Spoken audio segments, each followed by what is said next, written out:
Do you remember back during the 2016 presidential election, those debates between Donald Trump and Hillary Clinton?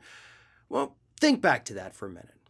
Remember the time when Hillary Clinton mentioned that Donald Trump doesn't pay taxes, and his response was, "That's because I'm smart," or something to that effect? He mentioned that he was smart because he didn't pay taxes.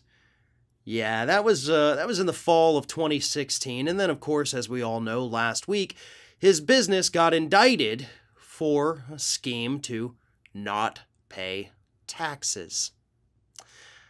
That little clip, that little statement from Donald Trump all the way back in 2016 may have absolutely destroyed any legal defense that his team may be putting together. And I sincerely hope that prosecutors have gone and taken that clip and they've got it archived, got it transcribed, all whatever they need to do to bring it up in court.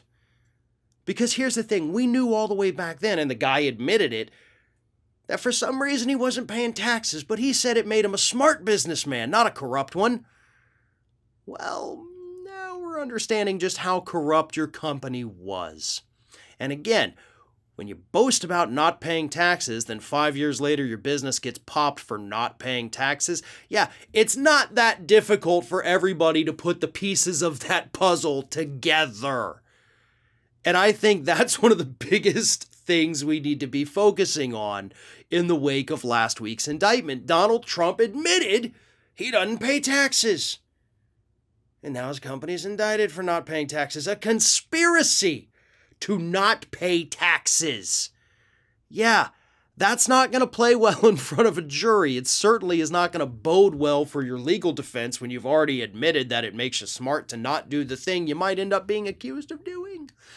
But more importantly, it does give prosecutors a little more leeway if they need to look deeper into Donald Trump's financial records. Now, we already know that, yes, the investigation is still ongoing. What we got this past week really was an appetizer. We're just waiting on the main course at this point. And that main course could be a key phrase from those indictments last week, unindicted co-conspirator number one. And number one might be Donald Trump himself. Because it's unlikely that Alan Weisselberg cooked up this entire scheme, this 15-year scheme, on his own.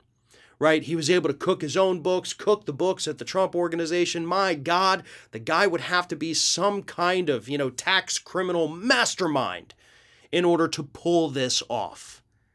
He would also have to pull the wool over the eyes of every single executive, every person that had access to the financials at the Trump Organization in order to do it, and that's simply not possible.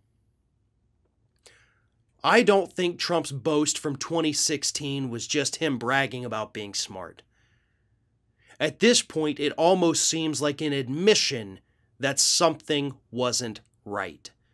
Because again, we now know something wasn't right.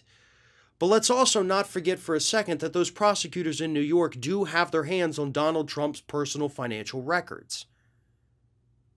They wouldn't have sought those records if they didn't think there was something in there that could possibly lead them to criminal activity. And none of that was mentioned in any of the indictments that came out this past week. There is a lot more out there.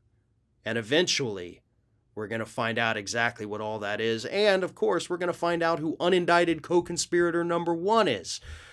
But my safe money says unindicted co-conspirator number one is the guy at the top of the company, and that's Donald himself.